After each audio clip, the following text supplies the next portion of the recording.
एक आसान मिठाई का रेसिपी मैं आज आप लोगों से शेयर करने वाली हूँ। ये जो मिठाई आप देख रहे हैं ये आम से बनी हुई है। बनाने के लिए तो ये बहुत ही ज़्यादा आसान है। जब मैं इसको कट करती हूँ आप देख सकते हैं चाकू कितनी आसानी से अंदर तक जा रहा है। इसका टेक्सचर ऐसा है कि जैसे मुंह में हम एक बाइट लेते हैं तो जैसे मुंह में घुल जाता है। बहुत बढ़िया टेस्ट में भी है और बनाने के लिए भी आसान है। ये आम का मौसम चालू है तो बहुत सारी चीज़ हम ताज़े आम से बना के तैयार कर सकते हैं। ये जो मिठाई है खाने के लिए तो बहुत टेस्टी है। एक पीस को प्लेट में लेके देखते हैं। आप देख सकते हो इसका टेक्सचर और परफेक्टली कैसे इसका पीस निकला हुआ है। और ये एक स्टीम डेजर्ट है इसलिए तबीयत के लिए भी बहुत अच्छा है। चलिए रेसिपी शुरू करते हैं। मिठाई को बनाने के लिए पहले हम ये 2 आम ले लेंगे। आप कोई भी क्वालिटी का आम ले सकते हो लेकिन थोड़ा सा ध्यान रखें जैसे कि आम खट्टा ना हो। तो आम को मैंने धो के ले लिए। इसकी जो पीछे की साइड उसको निकाल के इसका छिलका को निकालेंगे। फिर इसकी पल्प को टुकड़ों में कट करके ब्लेंडर की जार में लेके अच्छे से ब्लेंड कर लेंगे। और मैंगो पल्प को ब्लेंड करने के टाइम उसमें बिल्कुल भी हम पानी का यूज नहीं करेंगे। गैस के ऊपर मैंने एक पैन को रखा है, इसमें मैंगो पल्प को ले लेंगे। ये जो 1 कटोरी मैंगो पल्प है वही 2 आम से निकला हुआ है। इसमें मैंने पानी का बिल्कुल नहीं यूज़ किया है। ब्लेंडिंग के टाइम इसमें मैंने शक्कर का भी नहीं यूज़ किया था तो अभी हम इसमें शक्कर डालेंगे। एक्चुअली मैंगो की टेस्ट के ऊपर डिपेंड करता है आप कितना शक्कर लेते हो। मैं यहाँ 1 कप से थोड़ा कम मतलब 3/4 कप शक्कर ले रही हूँ।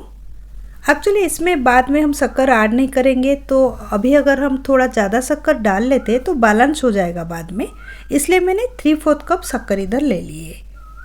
ये दोनों इंग्रेडिएंट्स को मिलाते हुए हम कुक करेंगे।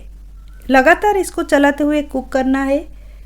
मैंगो पल्प जब थोड़ा सा गाढ़ा बन जाएगा फिर हम फ्लेम को बंद करेंगे। कच्चा मैंगो पल्प से ये वाला जो डेजर्ट हम बना नहीं सकते क्योंकि पीसेस में नहीं निकलेगा डेजर्ट अगर हम बनाते हैं। तो मैंगो पल्प को कुक करके अगर हम थिक कर लेते हैं तो हमारा ये जो मिठाई अच्छे से बन के तैयार होगा। बस इस तरीके से लगातार चलाते हुए इसको हम थिक करेंगे। 3 मिनट के ऊपर हो चुका है इसको कुक करते हुए। स्लो मीडियम फ्लेम में है गैस। अभी आप देख सकते हो कितने अच्छे से ये थिक हो चुका है और इसका कलर भी चेंज हो चुका है। और इसको ज़्यादा कुक करने की ज़रूरत नहीं है तो फ्लेम को अभी हम बंद कर देंगे और इसको रूम टेम्परेचर में आने तक ठंडा करेंगे। फिर इसको हम मिठाई के लिए यूज़ करेंगे और बीच बीच में इसको मिलाते हुए इसे ठंडा करना है। अगर हम इसको पूरा छोड़ दिए तो मैंगो पल्प के ऊपर एक परत जम जाएगा, फिर मैंगो पल्प अच्छे से मिक्स नहीं होगा। इसलिए बीच बीच में इसे चलाते हुए हमको ठंडा करना है। पहले हम मिठाई को स्टीम करने के लिए अरेंज कर लेंगे। तो एक कढ़ाई में मैंने एक स्टैंड रखा है। 1-1.5 गिलास पानी इसमें हम ले लेंगे। जिस तरीके से हम सब स्टीम का नाश्ता हो डेजर्ट हो बनाते हैं उस तरीके से पहले से अरेंज कर लेंगे ताकि बाद में जब हम मिठाई का बैटर बनाते इसमें रखने के लिए ईजी हो। अभी हम इसको गर्म होने देंगे। मिठाई का बैटर बनाने के लिए हम 2 कप ताज़ा दही का यूज़ करेंगे। ये गाढ़ा वाला दही है। अगर दही में ज़्यादा पानी है तो आप एक छन्नी या एक कपड़े में लेके उसको 15-20 मिनट तक रख सकते हो ताकि पानी का अंश थोड़ा चला जाए तो दही गाढ़ा बन जाए। मैं जो दही का यूज़ कर रही हूँ वो पहले से गाढ़ा भी है और फ्रेश भी है। और जो दही आप यूज़ करोगे वो फ्रेश होना चाहिए, उसमें खट्टाई बिल्कुल नहीं होना चाहिए। अच्छे से इसको हम बीट कर लेंगे 1-1.5 मिनट के लिए ताकि दही जो है स्मूथ बन जाए। 2 कप दही के लिए हम ले लेंगे 1 कप कंडेंस्ड मिल्क। ये होममेड कंडेंस्ड मिल्क है। कंडेंस्ड मिल्क को ऐड करने से ये जो मिठाई है उसका जो क्वालिटी ना थोड़ा सा रिच हो जाता है और बहुत ही ज़्यादा टेस्टी लगता है। कंडेंस्ड मिल्क में भी मिठास रहता है इसलिए मैंने थोड़ा सा कम शक्कर ऐड किया है मैंगो पल्प में। अभी इसमें शक्कर ऐड करने की ज़रूरत नहीं है। आप टेस्ट करके बनाना, अगर शक्कर की मात्रा कम हो सारी चीज़ मिलाने के बाद तो तभी आप थोड़ा सा इसमें शक्कर डाल सकते हो। 1/4 टीस्पून डालेंगे इलायची पाउडर। मैंगो पल्प को इसमें ऐड करेंगे। मैंगो पल्प को जो हमने कुक करके रखे थे वो रूम टेम्परेचर में आ चुका है और थिक भी हो चुका है। आप देख सकते हो इसकी कंसिस्टेंसी। कभी भी मैंगो पल्प अगर गर्म हो तो इसमें नहीं डालना है, नहीं तो ये जो मिठाई है उसका टेस्ट ही बिगड़ जाएगा क्योंकि मैंगो पल्प में खटास से दही और कंडेंस्ड मिल्क में डालने से ये जो कंडेंस्ड मिल्क और दही फट सकता है और टेस्ट में गड़बड़ हो जाएगा। इसलिए सारी चीज़ को रूम टेम्परेचर में आने के बाद फिर बीट करना है। केसर की कुछ धागे को डाल देंगे। मैं इसमें कुछ ड्राई फ्रूट्स वगैरह ऐड नहीं कर रही हूँ। अगर आपको पसंद हो तो आप इसमें पिस्ता, काजू नट्स वगैरह छोटे छोटे टुकड़े में कट करके ऐड कर सकते हो। बिना ड्राई फ्रूट्स के भी इसका टेस्ट बहुत ही ज़्यादा अच्छा है। जिस तरीके से हम भप्पा दही बनाते हैं बस उसी तरीके से बनाना है।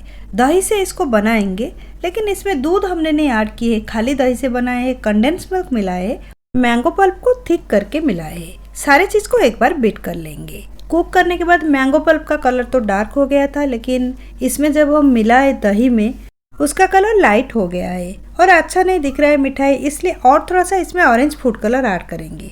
आप डाल सकते हो कलर, नहीं तो स्किप कर सकते हो, क्योंकि कलर डालने से न डालने से टेस्ट में तो कुछ फ़र्क नहीं आने वाला है। आम का जो पहले का कलर जिस तरीके से था ऑरेंज कलर, उस तरीके से कलर आने के लिए मैं थोड़ा सा ऑरेंज कलर इधर ऐड किया है। फिर से एक बार सारी चीज़ को बीट कर लेंगे।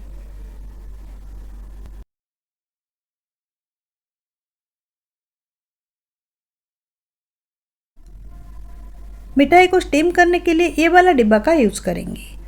आपके पास जो भी पैन वगैरह अवेलेबल हो आप उसमें इसको स्टीम कर सकते हो। नीचे एक बटर पेपर का पीस डालेंगे। मिठाई मिक्स को इसमें डाल देंगे। आप देख सकते हो कलर डालने से इसका जो कलर है कितना अच्छा आ गया है। पहले से थोड़ा सा हल्का येलो ही दिख रहा था, इसलिए मैंने कलर का यूज़ किया है। इसको थोड़ा सा टैप कर लेंगे और स्टीम करने के लिए ले लेंगे।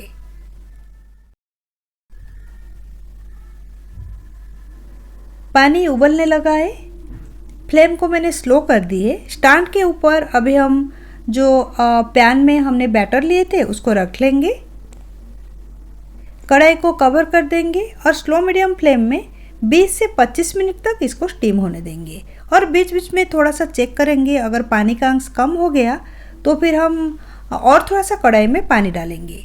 टिफ़िन का कवर मैंने बंद कर दिए। कढ़ाई को अभी हम कवर कर लेंगे एक बड़ा सा प्लेट में और बीच में थोड़ा सा चेक भी इसको कर लेंगे। 25 मिनट हो चुका है, मैंने फ्लेम को बंद कर दी है। इसको अभी डिस्टर्ब बिल्कुल नहीं करना है। जब ये रूम टेम्परेचर में आ जाएगा फिर इसको ऐसे ही फ्रीज में भर लेना है, कम से कम 5-6 घंटे के लिए। जब ये पूरा ठंडा हो जाएगा, सेट हो जाएगा, फिर इसको हम कट करेंगे। 6 घंटा फ्रिज में रखने के बाद मैं मिठाई को निकाल के लाई हूँ। ये अच्छे से सेट हो चुका है, आप देख सकते हो। तो साइड से एक चाकू से थोड़ा थोड़ा पहले हम निकाल देंगे। आप चाहे तो स्पून में लेके ऐसे भी इसको सर्व कर सकते हो, लेकिन हम इसको केक जैसा एक प्लेट में निकाल के ले लेंगे। फिर इसको पीसेस में कट करके सर्व करेंगे। इसके ऊपर एक प्लेट डाल के ये जो पैन को उल्टा कर लेंगे।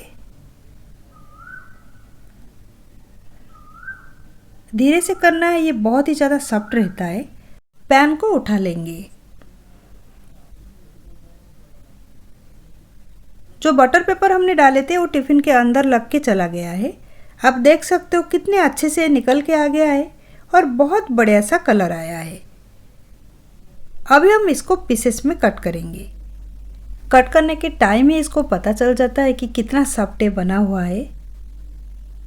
अगर हम फ्रिज में इसको सेट होने के लिए नहीं रखते तो ये पीसेस में नहीं निकलता, इसलिए फ्रिज में सेट होने के लिए रखना ज़रूरी है। कुछ चेरी की पीसेस से इसको सजा लेंगे। आप जो भी ड्राई फ्रूट्स आपके पास अवेलेबल हो उसमें से इसको गार्निश कर सकते हो।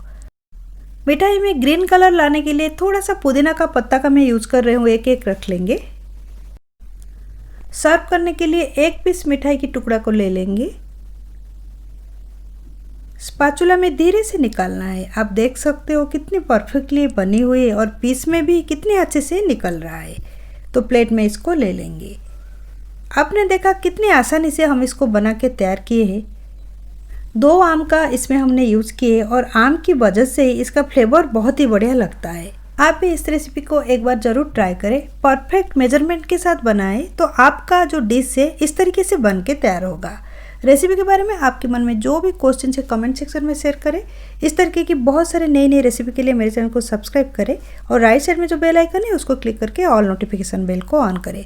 फिर मैं जो भी वीडियो अपलोड करूँगी वो आप लोगों के पास नोटिफिकेशन के रूप में पहुँच जाएगा।